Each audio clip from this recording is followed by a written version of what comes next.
Provinsi Jawa Timur sempat menjadi sorotan nasional karena angka penambahan kasus positif COVID-19 tertinggi di Indonesia. Selain itu, selama pelaksanaan PSBB, polemik mengenai ibadah di masjid juga sempat menjadi kontroversi nasional. Kini, di Jawa Timur mulai diberlakukan pelonggaran kegiatan ibadah di tempat-tempat ibadah, meski Jawa Timur masih berada di zona hitam COVID-19. Ya, bagaimana sebenarnya kondisi penanggulangan COVID-19 di Jawa Timur? Lalu bagaimana pula sebenarnya protokol kesehatan di tempat ibadah diberlakukan di sana? Apakah ada perbedaan? Kita akan berbincang dengan ahli kesehatan masyarakat dari FKM UNER yang juga anggota gugus tugas penanganan COVID-19 Jawa Timur. Ada Dr. Windu Purnomo dan Sekretaris Umum MUI Jawa Timur Haji Ainul Yakin. Selamat sore, Assalamualaikum Bapak-Bapak. Waalaikumsalam warahmatullahi wabarakatuh. Saya ingin Waalaikumsalam warahmatullahi wabarakatuh. Saya ingin ke Dr. Windu dulu, dokter. Sebenarnya seperti apa penanganannya sejauh ini hingga Surabaya bahkan diklaim sebagai wilayah dengan zona hitam. Tapi saya ingin Bapak-bapak untuk minta tunggu dulu karena kita akan mengikuti ibadah. Maksud kami ada kumandang azan maghrib untuk wilayah DKI Jakarta dan sekitarnya berikut ini. Selamat menjalankan ibadah sholat maghrib bagi Anda di wilayah DKI Jakarta dan sekitarnya. Kita akan lanjutkan kembali berdialog bersama ada dua narasumber kami. Saya ingin ke Pak Dr. Windu Purnomo dulu. Pak Windu, apa yang sebenarnya terjadi di Surabaya sehingga bisa ditetapkan sebagai zona hitam? Apa yang menjadi miskalkulasi di sana? Ya, sebetulnya warna itu kan sekedar klasifikasi ya, dan itu bukan hitam sebetulnya. Itu warna merah yang sangat tua, dan warna itu memang kan menunjukkan jumlah kasus kumulatif ya. Jadi dari waktu ke waktu sejak awal ditemukannya kasus positif di Jawa Timur maupun di Surabaya. Jadi makin lama tentu makin meningkat karena memang masih ada pertambahan kasus. Baru nanti akan melandai kalau kasus itu nol ya. Jadi tentu saja ya, itu hasil kumulatif dari masa lalu, dari kemarin-kemarin. Meskipun katakanlah kasus harian sudah tidak setinggi sebelumnya, tetapi kalau dikumulatifkan tetap akan naik, sehingga warnanya pasti akan lebih gelap. Nah, sekarang begini, kan kita tidak hanya melihat dari kasus kumulatif ya, kalau menilai sebuah daerah itu bagaimana tingkat penularannya, tapi salah satu yang paling utama adalah yang kita sebut sebagai bilangan reproduksi efektif, yaitu RT ya, RT. Nah, Jawa Timur maupun Surabaya sebetulnya sudah menurun. Surabaya bahkan hari-hari ini sudah hampir 1 ya, sudah hampir 1. Memang belum aman karena belum kurang dari 1. DKI katanya sudah kurang dari 1 ya, tapi Surabaya sudah mendekati 1. Gitu ya, jadi hari-hari ini. Jadi itu artinya tingkat penularan di Surabaya itu sudah menurun, sangat menurun dibandingkan dulu-dulu yang lebih dari 2 ya, pernah hampir 3 dulu-dulu ya, dan sekarang sudah membaik sebetulnya. Nah, ya. Oke, jadi dengan kondisi yang saat ini RT-nya belum sampai 1 dan jumlah kumulatifnya masih tinggi, lalu saat ini juga ibadah sholat Jumat sudah mulai dibuka, Pak. Bagaimana pandangan Bapak mengenai hal ini? Apakah nanti bisa tidak jadi 1 lagi, malah bisa naik lagi begitu, Pak? Nah, iya, itu yang menjadi concern kami ya dari para ahli kesehatan masyarakat, yaitu tentang menurut kami itu terburu-buru, agak terburu-buru. Jadi begini. Kondisi yang seperti di Surabaya yang sebetulnya belum aman ya, sama sekali belum aman, karena kita harus menunggu dulu, kan kita punya kriteria WHO ya, maupun Bappenas sendiri juga sudah membuat kriteria ya, kapan kita boleh melakukan aktivitas yang seperti dulu sebelum ada pandemi, tetapi dengan menggunakan protokol kesehatan yang ketat.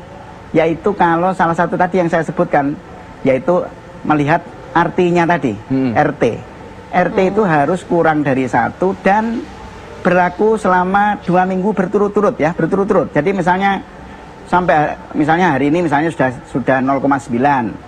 besok juga. Tapi hari keempat tiba-tiba menjadi 1,2 lagi misalnya.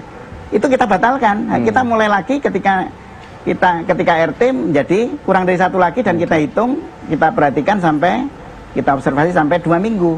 Nah, kalau sudah 2 minggu, berarti kita bisa masuk ke masa transisi yang menuju yang kita sebut sebagai new normal life itu. Baik. Dokter Windu, sejauh ini kalau dokter sendiri melihat angkanya bisa tinggi ini karena memang tes secara masif atau memang penularannya yang sangat cepat? Betul. Ini kan tadi saya katakan ada kasus kumulatif ya, ada arti.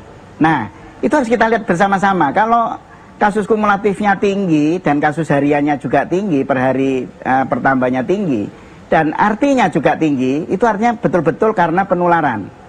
Sepenuhnya memang karena penularan yang tinggi. Tetapi untuk kasus Surabaya dan Jawa Timur secara umum, sebetulnya kasus kumulatifnya yang tinggi, tetapi artinya sudah kecil, ya sudah rendah, meskipun belum aman. Nah, itu artinya ada sumbangan, jadi kasus tinggi itu ada sumbangan dari masifnya tes yang sekarang memang sudah berlangsung, ya. Jadi meskipun ya kalau saya katakan ya memang agak terlambat, ya terlambat lah ya, bukan agak terlambat, ya karena baru di bulan-bulan terakhir ini, di bulan terakhir lah ya, di 2 bulan terakhir, 2 bulan sebelumnya kan tes kita kecil, ya, dan itu secara nasional pun sama, kecil. Hanya di bulan terakhir ini tes itu meningkat, kapasitas meningkat gitu. Baik, baik. Saya ingin ke Pak Ainul Yakin, Pak Ainul, kalau kita lihat Gubernur Jawa Timur sudah membuka rumah ibadah, tapi di sisi lain Kemenak juga menentukan bahwa rumah ibadah yang bisa dibuka adalah rumah ibadah yang berada di zona hijau.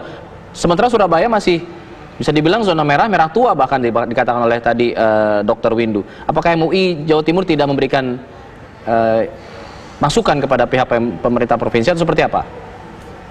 Jadi Majelis Ulama Indonesia itu kan sejak awal yang digunakan adalah parameternya menggunakan Fatwa nomor 14 tahun 2020. Nah, di Fatwa nomor 14 tahun 2020 itu yang digunakan bukan kriteria zona. Nah, yang digunakan adalah kriteria kawasan. Di sana ada kriteria kawasan terkendali dan tidak terkendali. Kalau itu kemudian dikaitkan dengan RT ya, tadi parameter yang digunakan oleh Menteri Agama untuk membuka rumah ibadah itu apabila RT-nya di bawah 1. Kalau kita bicara Jawa Timur, maka Jawa Timur secara total RT-nya di atas 1. Tetapi ketika kemudian kita pecah-pecah lagi dengan bukan zona, dengan kawasan-kawasan, maka akan ketemu. Kawasan itu akan ketemu sebenarnya. Ada kawasan yang skopnya lebih sempit, sementara bisa dikendalikan di kawasan itu, RT-nya bisa di bawah. Nah, dengan pendekatan-pendekatan seperti itu, saya rasa itu yang paling penting yang perlu kita lakukan. Jadi bahasa terkendali. Terkendali di sini baik terkendali dalam konteks kawasannya maupun terkendali dalam konteks rumah ibadahnya. Karena itu Majelis Ulama Indonesia Jawa Timur sejak awal bicara tentang bagaimana takmir mengendalikan rumah ibadah. Satu contoh misalnya ada wilayah walaupun di kota, tetapi di satu perumahan di mana jamaahnya sangat terisolir di situ. Ada jamaah tetap. Ada mekanisme yang namanya masjid jamaahnya di absen. Ini ada di Surabaya, bahkan kemudian di Gresik juga begitu. Di 3 kota yang menerapkan PSBB, Gresik, Surabaya, dan Sidoarjo, ada pola-pola seperti itu. Nah, dalam masa transisi menuju new normal ini, tentu yang begini-begini bisa menjadi masjid leader untuk kemudian menuju transisi nanti sambil terus dilakukan pembenahan. Begitu RT-nya terus mengalami penurunan sampai kemudian semua merata, ya akan dibuka semuanya. Jadi kami koordinasi terus dengan pemerintah provinsi, mendiskusikan dengan pendekatan seperti ini.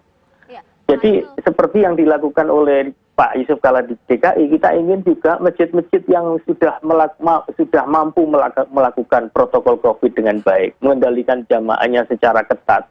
Ini nanti akan menjadi masjid leader, masjid pioner di dalam rangka bagaimana masjid terlibat di dalam upaya pengendalian penyebaran COVID-19. Itu concernnya di situ. Pak Ainul, artinya mekanisme protokol kesehatan yang cukup ketat, evaluasinya hari ini seperti apa? Tapi dijawabnya nanti usai jeda. Kabar Petang segera kembali.